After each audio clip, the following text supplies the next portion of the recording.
Thank you very much, Mr. Chairman, and good morning and welcome to our witnesses. I want to thank you, Chairman Denham, for calling today's hearing on the administration's proposal found in Section 735 of fiscal year 2012 budget to create an independent civilian property realignment board tasked with making recommendations for the realignment and consolidation of federal real estate, much like the Department of Defense Closure and Realignment Commission, known as BRAC. The proposed board has the potential to be a valuable and rational tool for providing a source of revenue for the federal government to maintain existing buildings and to fund real estate management, not to mention, of course, what this might mean for the federal deficit. The President's proposed board would dispose of unneeded and underutilized real estate and would consolidate federal real estate functions where appropriate. Last year, President Obama issued a government-wide memo that ordered agencies to reduce their real estate footprint. This proposal before us today represents the administration's sustained priority on addressing the management of federal real estate activities. I applaud the administration's efforts in the fiscal year 2012 budget to explicitly address federal real estate in a comprehensive manner. In 2003, the Federal Accounting Office placed real estate management on its list of high-risk government activities, where it remains today. Both this committee and GAO repeatedly have registered serious concerns about the way federal real property has been managed. I'm especially pleased, therefore, that the current administration has continued to build on its initial efforts to right-size the federal real estate portfolio by issuing a memorandum requiring all federal agencies to reduce their real estate footprint, and now by proposing legislation for an independent board. Much like BRAC, the administration's proposed board would conduct an analysis of the inventory of federal civilian property. The board would obtain recommendations from federal agencies on civilian real estate that could be sold, transferred, consolidated, co-located, or reconfigured to reduce the civilian real property inventory and operating costs of the federal government. After performing that analysis, the board would conduct public hearings on the recommendations of the agency. At a minimum, the board would submit a report on its findings twice a year to the Director of the Office of Management and Budget. Upon receipt of the board's recommendations, OMB would conduct a review of the report and would take into consideration the views and recommendations of the federal agencies. Within 25 days of receiving the board's report, if the OMB director approves the board's recommendations, the director would submit the recommendations to Congress. Conversely, as with BRAC, if OMB disapproves the board's recommendations in whole or in part, the director would then transmit to the board and to Congress the reason for its disapproval. The board would then be required to transmit to OMB a revised list of recommendations. If OMB approved the revised recommendations, it would then transmit the recommendations to Congress. After OMB's transmission of its recommendations to Congress, Congress would have 45 days to pass a joint resolution disapproving the recommendations. If Congress fails to pass a joint resolution, the board's recommendations would gain legal force and agencies would commence with recommended activities. Proceeds from sale of properties would be split between deficit reduction and covering the costs of agencies to dispose of the property, consolidate, relocate, and reconfigure activities. The administration's proposal would offer a new and more powerful tool to identify underutilized federal properties that could help move agencies out of lease space and would allow the sale of real estate where appropriate. Just as importantly, the board would be highly instrumental in reconfiguring, co-locating, and realigning the federal real estate portfolio.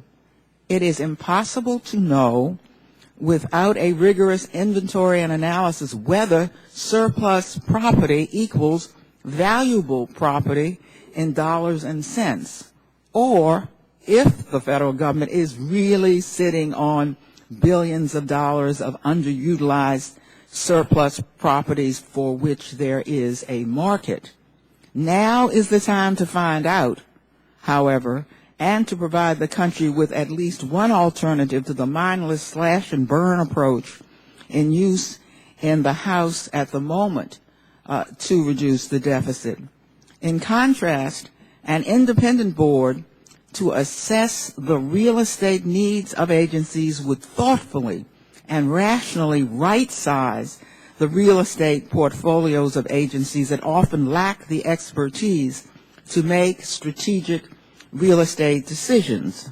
Astonishingly, although the General Services Administration is charged with managing and developing federal government properties and leases, there are at least 23 holding agencies currently controlling federal real estate. Most of these agencies have missions unrelated to property and property consolidation.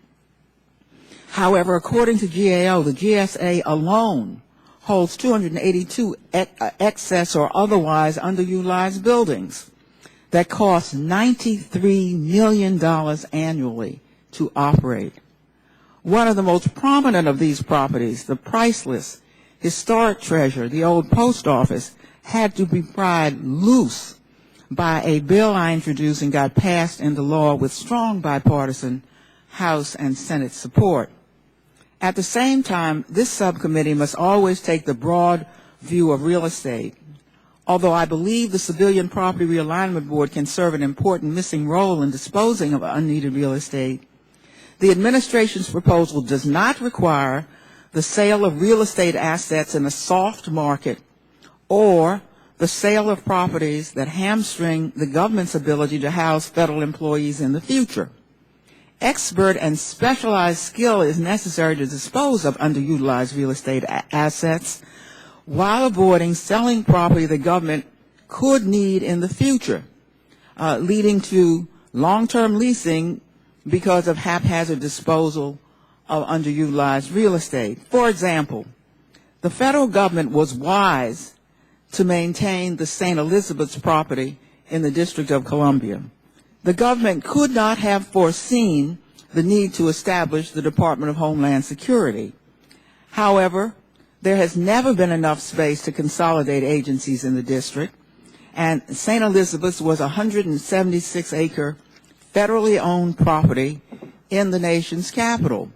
Preserving the land on which the Department of Homeland Security agencies are now being consolidated from leased space will save the government billions upon billions of dollars in the future.